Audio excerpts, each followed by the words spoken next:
Hi, I'm Martha Johnson, and I'm the Assistant Dean for Learning Abroad at the University of Minnesota Learning Abroad Center. And I'm going to be talking today about supporting diverse U.S. students while they're abroad. But first, I'm going to give you a little information about the University of Minnesota and our students who are going abroad. So this is the growth that we've had since initiatives that really were designed to seed more students going abroad started around the turn of the last century to 2000. At that time, annually, we sent about 1,000 students abroad, and currently we are sending about 4,000 abroad a year, which has been massive growth. And that includes non-credit programs that students are going on.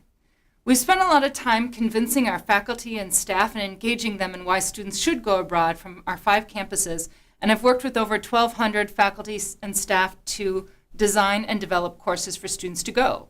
So we have participation in site visits and reviews from all 5 campuses and approximately 60 short-term programs abroad annually from our Twin Cities campus. We award over $1.5 million a year in scholarships and have over 20,000 unique student inquiries in our Learning Abroad Center office just last year. My office processed over 6,300 applications. We're very, very busy. But one of the things that has been a really interesting evolution as we've engaged in capacity building for students going abroad is that the demographics of who is going has changed dramatically. So we've had to give a lot more thought to what are some of the unique considerations for diverse populations looking to go abroad. When I have this conversation with colleagues around the world, one of the things I like to make sure we start with are some of the basic assumptions. I think sometimes in the U.S., we assume that our colleagues abroad, perhaps because we work in international education, understand the underpinnings and the complexity of diversity in the U.S.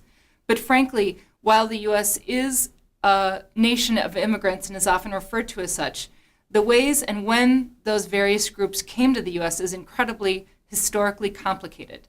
For instance, African American populations, many would have initially come as part of slavery in the 1800s. That's a very different history than Asian American who might have been immigrants in the 1960s, which were the first real big waves of Asian immigrants to the US. So while we tend to sometimes say, oh, diverse students are students of color, within that group there are huge differences in the histories and politics and dynamics within US society. I think one of the things that I've heard when I've had this conversation with colleagues all around the world about why some of these discussions are particularly important with our students, they'll say, oh, well, it's just political correctness. Your culture is terribly politically correct and we are not. I'll open with saying that that's about one of the worst comments you can make to a student. It's a term that I feel is kind of meant to stop the conversation and reduce it to something that someone is doing in a meaningless way, when in fact a lot of the words that we use with students and our conversations are incredibly intentional for important reasons. I think one of the other assumptions that I've heard from a lot of people is that all American students will speak up if they have a problem. Americans are known in many ways for being direct, but particularly students from a place like Minnesota, where they are also from the Midwest, where people don't tend to necessarily speak up, we find that many students do not say a thing, even though they might be experiencing discrimination or what at least feels to them like discrimination. They will not have told anyone on the on-site staff or their faculty. When we get them alone, perhaps when one of our staff is visiting, and ask how things are going, they'll say, oh, fine. And then if you say to them a second time, no, really, how's it going as an African American student here in this country? They'll say, well, actually, and the floodgates open, and they tell us a lot of things that they have not told the on-site staff. One of the other assumptions or dynamics that makes it different is that because we have such a varied immigrant history, we often have students who are seeking out of a site because of a heritage or an assumption of heritage. This can be particularly tough for students such as African Americans who might choose to go to Africa because of affinity with African culture, only to go there and find out that they'll be perceived far more as an American as they will if having much in common with the local community. Or identity seekers of other sorts, such as students who might be GLBT and choose a destination because they perceive it to be particularly GLBT friendly. So the cultural context, as we all know, is probably the most important thing to be discussing with students.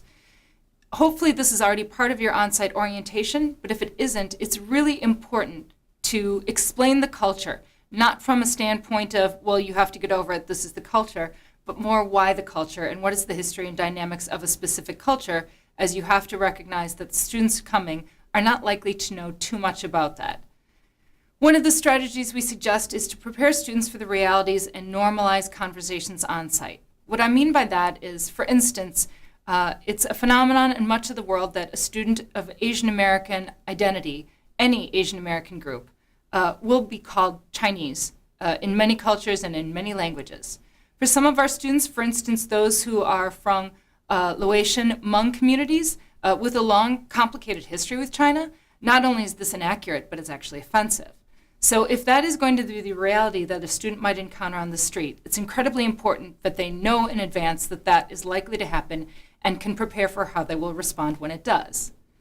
So, as I just mentioned, one of our strategies has been to address specific populations and subpopulations. So if, for instance, in Spain, there might be issues for African American students that are related to histories with North Africa, it's important for students to understand what immigration or historical dynamics that they are not aware of are going to impact how they might be perceived or received by locals. It's critical to avoid defensiveness or denial. Sometimes we're very proud of our culture, and when someone seems to be criticizing it or has a bad experience, our tendency is to get a bit defensive and say, no, I'm sure you misread the situation, or to say, I don't think that that's what they meant, you must have misunderstood. Even if you think that that might be the case, it's just not a good strategy with a student who, for whatever reason, has been upset by something that they experienced. And as I said before, words are incredibly important. We all know how embedded language and culture are. So in lots of places, words that are used are particularly impactful to students. So for instance, in Spanish, the word negra or negro, certainly that word in American lexicon has an incredibly complicated racial history that would make it offensive in our context and not so in a Spanish-speaking context. It's important that students know that difference and are prepared for it. Colonization and immigration are a huge dimension of this as well. Much of the world has diversity that is based on a colonial history, but that's not the case in the US, and frankly, many of you might be surprised to know that most American students aren't even familiar with the term post-colonial, certainly not understanding what it means in terms of the complicated history nowadays and why a certain culture might behave the way it does towards diverse groups, or what are the racial issues or religious issues within that culture based on colonization history or trends of immigration.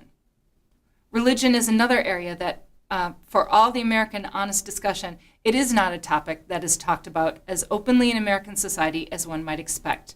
So if a lot of the discrimination or discussion around diversity is related to religion in the site where you are, that's important for students to understand as well. And finally, how cultural context relates to laws and legal rights for students perhaps with disabilities, or students for different groups, or certainly with GLBT students. Legal rights and laws are a critical part of them understanding the local context. This relates to a health and safety dimension, because part of our goals and imperative of study abroad programs is to make sure that students are aware of things that might present a specific risk to their health and safety. So it's also important for students to understand the difference between an American identity versus international students. International students may have a different layer of experience that is related to their national identity rather than their racial identity. And it's really important for students for whom there might be a specific risk or danger related to their color or their religion or their ethnicity or their GLBT sexual identity. It's really critical that they understand the strategies for how to successfully navigate that part of their identity in the local culture. So it's critical that you are honest about health and safety implications or legal or cultural realities. For instance, if a student who is openly gay at home is studying abroad in a country where it's illegal, it's important for them to understand that while they're abroad, this is not a part of their identity that they can likely openly express, which is different than this being a part of their identity that they aren't welcome to have and to have part of who they are, perhaps even appropriately within the group, but they need to understand the risk that might present to themselves or to their friends or host family or the local community if they act upon that. Encourage students to research. It isn't necessarily your job to answer every question a student might have about their own identity, but to give them some resources for where to get that information in your local context is always helpful. Give history and context for accommodation. So for instance, rules about extra testing for students with disabilities or mobility and access laws vary a lot.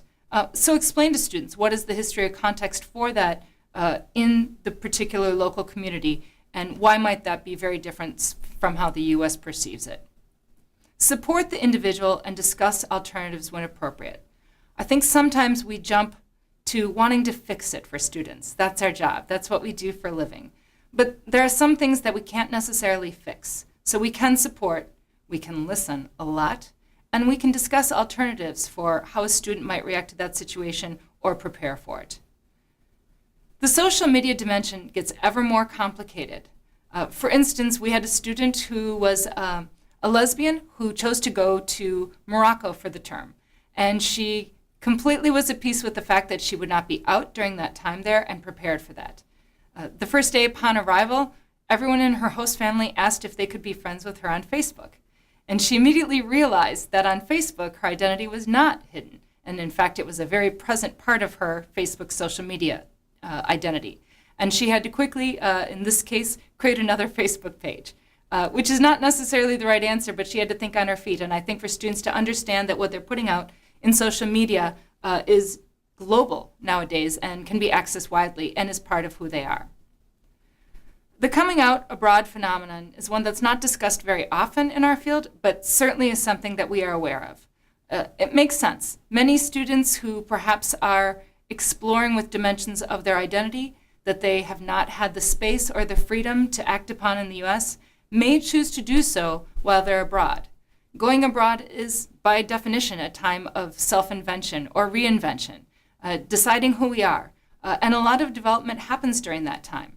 So it is not at all unheard of, and in fact, it's something we hear frequently for our colleagues on site, that students may experiment with sexuality for the first time while abroad. If you are in a location where this might be something that would be happening, it's worth addressing it in your orientation and discussing, again, that you're there as a resource if students do want to have a conversation with that. If you are somewhere where that presents a particular risk, it's equally important for you to share that information with students of all groups so that they're all aware of this as being a dimension of acting on sexuality in a local context. And of course, in many places, this isn't relegated to GLBT. Sexuality on site is an important conversation anyway. So you can normalize this by just making it part of the broader conversation. And finally, groups abroad. We do tend to have students who will go together within a cultural group or a racial group, and traveling around for them as a group can, again, make them more visible, and that has its own dimensions of risk to it, perhaps. Again, these are all conversations that are good to be having with students to help them successfully navigate your site. So, in summary, some of the successful strategies that we've seen employed by our colleagues around the world include, first and foremost, ensuring housing and program infrastructure that truly provides safe space. In my opinion, having been in the field for 27 years, as long as students have a private place that they can go back to and be themselves and feel free to be themselves, and resources on site where they really feel that they will be heard and supported, that's really the most important thing. We can't change cultures. We know that you can't change dimensions of your culture that perhaps you wish were different. And that's okay. But the most important thing is for students to understand and know that when they are experiencing any discrimination or perceived discrimination or feeling uncomfortable, that they have a safe place to go back and reflect or to talk someone to about that. The second one is to move the discussion beyond the individual. As I said, sometimes if students are resistant or dislike what they see as a discriminatory policy or law, sometimes their reaction is to say, they can't tell me what I can be in X place. It often works to say, to be honest, as an American, you're not likely to have a problem. You probably would not be arrested for your sexuality. But the friends with whom you socialize, your host family, the people at your internship, they might have some problems related to being associated with you. And we've found that if we make it less about the student and the individual, but more to the community and the group that is supporting them, that actually seems to be a much more compelling argument in many cases. The next is to learn about specific populations and learn how to support them. So as I mentioned before, we have a big Asian American population in Minnesota, but a lot of ours are either of Vietnamese American descent or of Hmong American descent, which is a cultural group native of Laos and Cambodia and Thailand. Most people abroad don't know what the word Hmong means, and students tell us some shocking stories. For instance, in Mexico, some students were referred to as the Mongolian students. That's a really big difference, and they had a sense of humor about it. But if you can do your best or have your faculty and staff know a little bit about the specific groups that might be coming, so that they can actually be the first person in Spain to say, oh, you're Hmong, I know what that is. That means a lot to students. At Minnesota, we also have a big community of Somali Americans, the largest in the US, and those students go abroad. And they're really gratified, for instance, when they go to Rome, and not only do people know that they're Somali American, but actually tell them where the Somali community is in Rome. That means a lot to them. So strategies that actually help specific subpopulations find places where they might be able to connect, or a recognition of their cultural history is really important. It's often said about Americans that we talk a lot in hyphenated identities. Many Americans will identify themselves as African American, Asian American, Hispanic American. But it's interesting to consider that within all of those groups, there's a ton of diversity within that group. They're, in a way, artificial identifiers. And so the Hispanic American who's a third-generation Mexican American and a student whose parents are undocumented workers from Ecuador would not have much in common. So for you to understand their specific stories and who they are really makes a big difference. Finally, as I said, proactively ask and then ask again. Over and over, I've asked students, do you mind if I ask you about your experience as a student of color at this program? They say yes. I say, how's it going? They say, fine. And I say, where are you getting your hair cut? And then they laugh and say, oh my gosh, it's been really tough. And then they tell me the truth. But it's only that second question that tends to yield an honest answer. So again, we're talking about students who have gotten, in many cases, pretty good at navigating in a world where they are the minority. But when they go abroad, this is a whole new set of stressors, complications, and perhaps something they were less prepared for than they realized. So the more that you can ask and express your interest in helping and supporting them, the more they are likely to tell you when they are struggling. Thank you.